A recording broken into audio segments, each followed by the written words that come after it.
This is the Sol System in the brand new upcoming space game, Falling Frontier. What you're seeing here is never before seen footage, exclusive for this channel that has been sent over by the game's publisher, Hooded Halls. So my thanks to them for sending this over. Very interesting stuff actually. So what we're going to start with is a tour of the Sol System. The recent Falling Frontier trailer gave us a bit of an indication of what that's all about, but this is the first time we get a nice up-close look. On the right, there's a brand new UI element. This is recently been added. It's effectively the celestial object side panel that allows us to switch between different planets. Currently, Saturn is selected. This can then be expanded out to show the various moons around your chosen planet. You can then instantly switch between these locations just by selecting them on the UI or from the system itself. So we can see that around some of these moons not much is going on, simply because nothing has yet been developed around them. Other moons, meanwhile, do have space stations around them and other such outposts. Meanwhile, the little UI element up the top there has just shown us that a civilian shipyard has just been completed. Really loving the multiple zoom-in stages here. So that was Enceladus. Now, as I go quiet here, you may notice the music in the background. This music is the official music straight from the game. At least it was included with the footage that Hooded Halls has sent over. In my opinion, this is very fitting for this style of game. You listen to how it changes as we walk through this footage as well. Very fitting, as I say. Now, one of the things I think is going to be especially interesting with Falling Frontier is the relative complexity of each of the planetary systems. Not only do you have the star system, but you actually have access to each star system. Both Saturn and Jupiter, of course, are fairly complex because they're made up of a lot of different moons and other various bodies out there.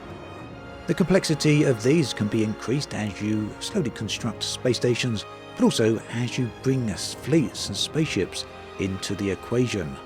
Now, you will have noticed as that spaceship was selected there, the TVF Pinnacle, we could see both the class of the ship as well as the crew on board.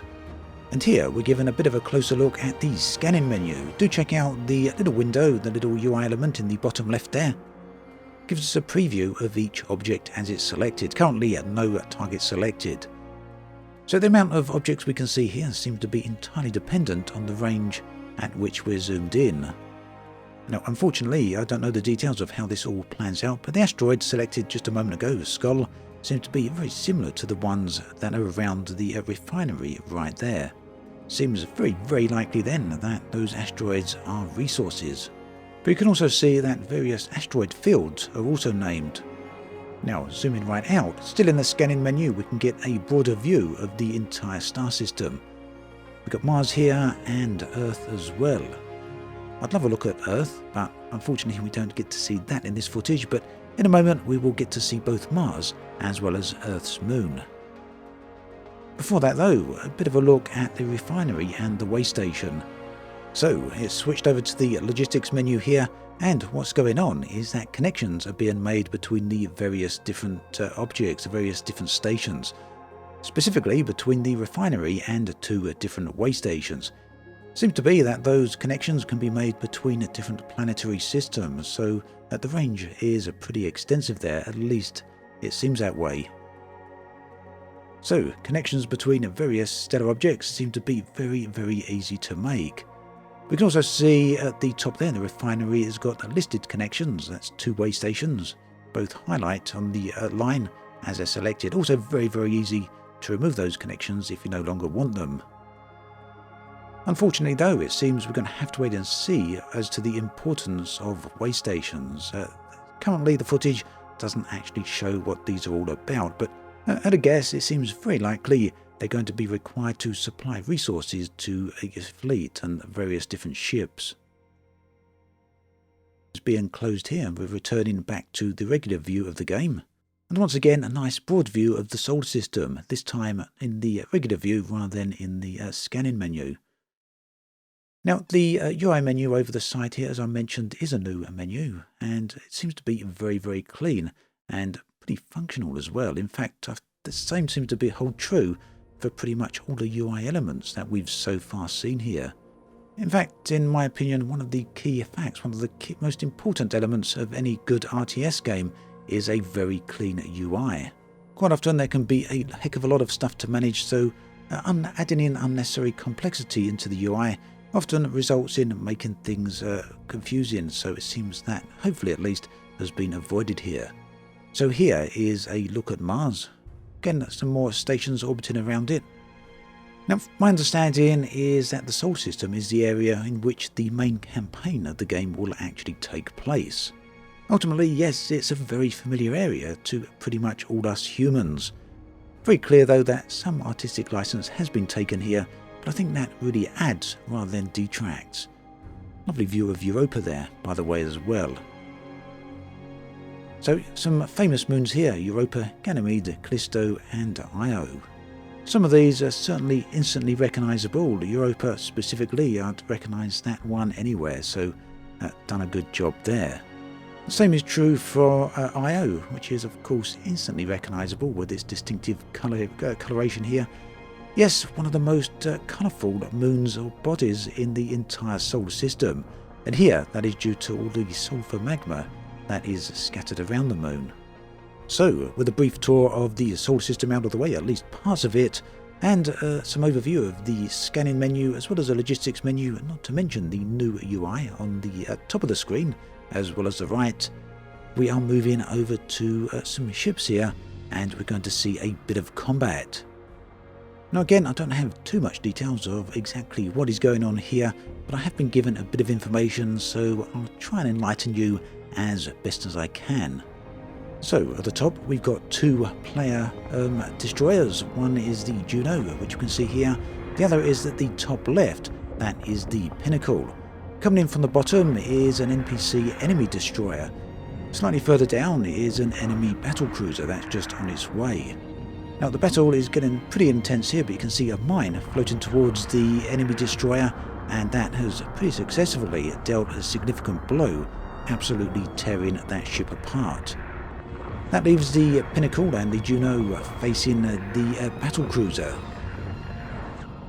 Now one thing I really like here so far, at least based on the footage that we're seeing, and hopefully it does actually play out as well as this, is the relatively slow pace of the overall combat. It gives you plenty of time to actually think about what you're doing and make good tactical decisions. And it seems one of those is just coming up. The Juno is currently under pretty heavy fire from the battlecruiser there, but if you look, the Pinnacle is about to interspace itself between both the battlecruiser as well as the Juno, and it's now actually taking the vast majority of the incoming fire. But as yet, it seems that the two destroyers are not just quite ready to give up the fight. Obviously, without any hands-on experience, we don't really know how these two ships, or these three ships, actually balance out together. We can see that the Pinnacle has 8,400 hull points or shield points, left out of a total of 12,000. The Juno seems to be doing quite a bit better meanwhile. There we go, just still on 10,000 shield points or hull points there. The Juno taking, the Pinnacle rather, taking most of the damage. Now, unless I'm completely missing something here, it seems we don't get to see the hit points of the enemy battlecruiser, the ship in the middle there.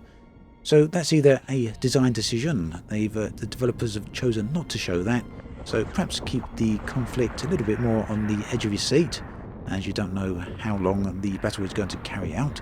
Or it might simply be that the developer has chosen not to actually show that particular part of the UI. Again, something we're going to have to wait and see later on. At any rate, the Pinnacle seems to be holding up pretty well. It's just gone down to 8,000 hull points, just below 8,000 hull points actually. Meanwhile, the Juno is still up there at 9,000. Actually, things are starting to get a little bit more interesting here, as the Pinnacle is losing shield points, hull points, pretty fast. Seems very likely that the battlecruiser does have the ability to destroy both of these ships, doesn't it?